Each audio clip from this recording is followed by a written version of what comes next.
Other thing I was fascinated with this particular piece for shadow.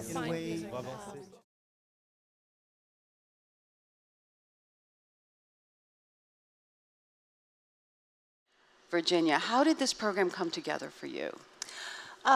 So the idea of Dance Theatre of Harlem is that we are a company that's about ballet. And we're about what ballet can be. The many, many ways ballet can speak to us. Oh, you have so proved that tonight. Okay. So, and Ella, played an important part in bringing this program together because she knows her audience so well, and she wanted to make sure that it was diverse. But I think it's important for us to have a work like Ulysses Dove's Dancing on the Front Porch of Heaven, because it is, it's a fusion ballet also. It has got modern dance elements to it. It's got classical elements to it. But it's really about using the body as a medium of expression.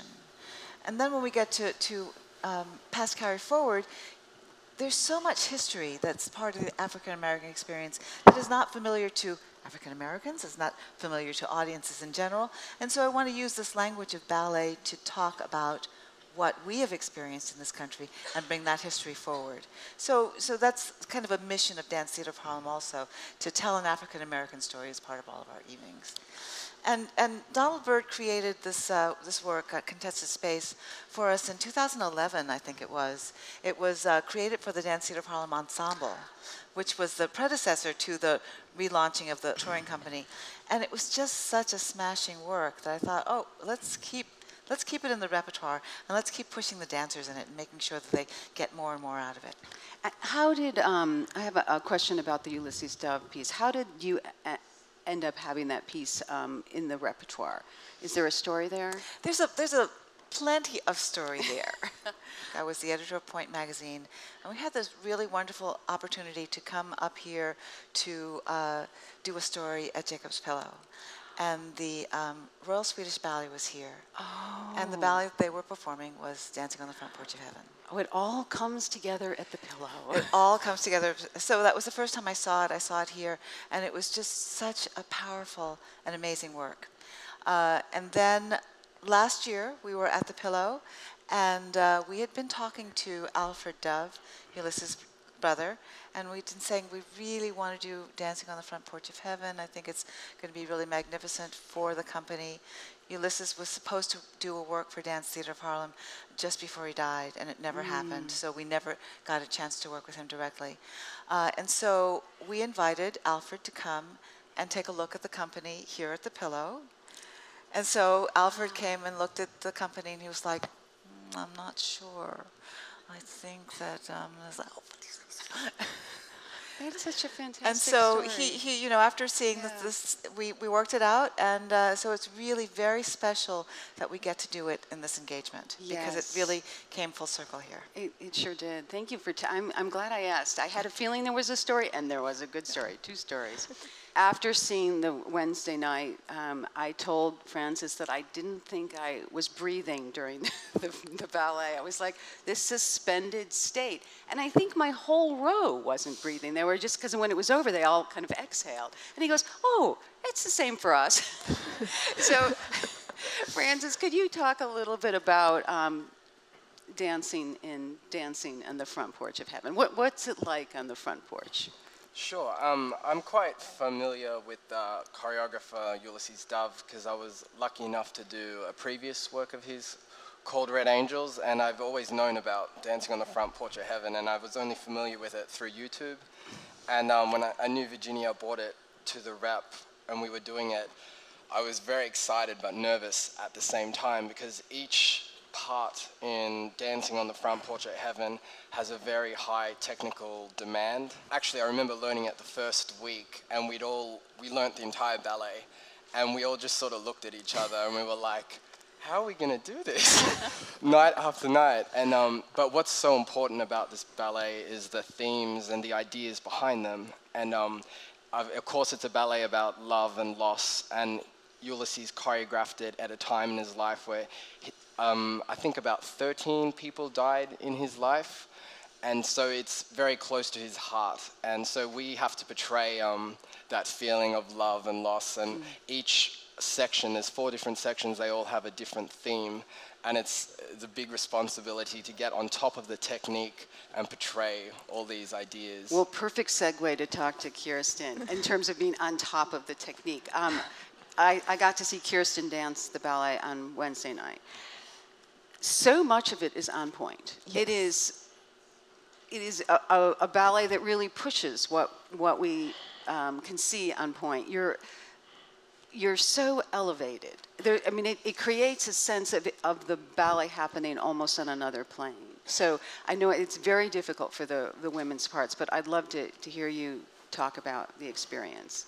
When I had a teacher in school who taught dance history, she taught us that when pointe shoes were first created, it was meant to be that you were supposed to be like elevated. You're supposed to be hovering above the floor. That's why a lot of the old ballets were created to be like fairies or like things like willows and things like that.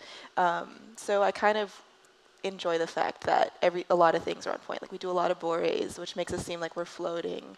And so it kind of makes it seem more angelic to me. And it's very difficult technically though. And like Francis was saying, it's really hard to take the technique and hold on to that and be able to have so much emotion behind it while maintaining this technique. Well, let's move on to the second piece. I know you worked with dramaturg Thomas de France, Yes. and I would love to hear how you brought him in and how that happened. And if you go to the Dance Theatre of Harlem website, and you go to repertoire and click on Pass Carry Forward, you can go to the website that was created that brings in some wonderful historic context that Thomas de France, the dramaturg for the piece, did. Pass Carry Forward is created by 2 former Dance Theatre of Harlem company members, Thaddeus Davis and Tanya Wideman-Davis. And they actually have master's degrees from Hollins University. And Tommy de France was their professor. Right. That's right. Yes. And so they worked with him very closely about just this notion, as I said earlier, of this wealth of history that is not part of our everyday knowledge. You know, we certainly know about slavery. We certainly know about, you know, many different parts of, we certainly know about the Harlem Renaissance, certain bits of information. But this ballet is about the Great Migration, that period of time that was actually a very long period of time from which people in the South found a way to get a new life and the choice to make a new life and the things that they had to go through. So the vignettes in the beginning of Pass Carry Forward are really experiences that were common to people, whether they were moving to Chicago, or whether they were moving to Harlem, whether they were moving to Oklahoma. There were many different ways that they found themselves as new people after they left the life that they'd had in the South. It's a very rich history. But one of the things that Tommy wanted to make sure that everybody understood was the background as much as the choreography. So he built this website to enable people to go deeper into this part of the story. I love the way the piece really has it's really 2 pieces almost. The second piece is, the second part of it takes us into another realm. Virginia, I'd love to hear you talk about the idea the choreographers had for the second part of the piece, because it brings us into this very meditative state, very hopeful, but it's very abstract. So it's really a dichotomy. You know, I think the idea is that the past is persistent. And so we go from this very specific period of time where we are talking about historical events, but it comes into our, not present, but it comes into our future. The second part of the ballet is the future. Well, speaking of the future, let's go to planet Donald Byrd. So, Francis, can you talk a little bit about your part in the very beginning? And you really have some great movements in this piece. Yeah, I really enjoy my part because it starts it, and it is called contested space, so everyone's contesting, I feel like, my space. Yeah. So I sort of have to start it and set the bar, and then everyone just keeps getting higher and higher. I had a friend that came to see the piece when we did it in our New York season, and just speaking of it being a workout video, she actually called it the workout piece. She kept calling it the gym. Every time I spoke to her afterwards, I just the wanted to share costumes that have with a little, you know, athletic-y. A little bit. Yeah, a little flair to them that way. Yeah. Okay, so question for Virginia: what do you bring to the table that's different? And I actually talked about at our pre-show talk, but we'd love to hear you talk about that. And also, do the choreographers need to be African American? Sure. When Arthur Mitchell founded Dance Theatre of Harlem back in 1969, the idea was to create a company that enabled you to look at this art form in a new way. He gave opportunity to people like me, African Americans who'd been denied the chance to be classical dancers. But he wasn't making a company to make an African American company. He was making a company that was going to bring together something new and different, giving opportunity and access to people who had been denied. And so from the very beginning, Dance Theatre of Harlem has been a multi-ethnic company, because we really are about kind of erasing that perception that it belongs to one group of people. It is about expressing the highest and most exquisite parts of what it is to be a human being. So, and all human beings have this desire to express that elevation. And so it's really important that people understand Dance Theatre of Harlem as a company of opportunity, not as a company of specifically one racial group.